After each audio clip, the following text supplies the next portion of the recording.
Ապրիլի 22-ին Ռուսաստանի անվտանգության խորհրդի քարտուղարի տեղակալ Ալեքսեյ Շևցովը Հայաստանին զգուշացում տվեց թվերի լեզվով։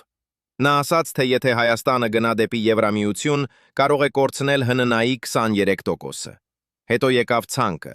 գնաճ, գործազրկություն, արդյունաբերության թուլացում, Ռուսաստանից և Իրանից զբոսաշրջիկների նվազում, վիզաներ, էներգակիրների թանկացում, պատժամիջոցներ։ Հարցը Շևցովի անձը չէ, հարցը մեթոդն է, սա շանտաժ է։ Ընտրություններից առաջ հայ ընտրողին ասում են, որ քաղաքական ընտրությունը կարող է պատժվել տնտեսությամբ, ոչ թե քննարկվել, պատժվել։ Գազը դառնում է զգուշացում, զբոսաշրջությունը դառնում է զգուշացում, առևտուրը դառնում է զգուշացում, նույնիսկ հյուրերը դառնում են ճնշման մաս։ Մոսկվան չի ասում, ահա մեր առաջարկը։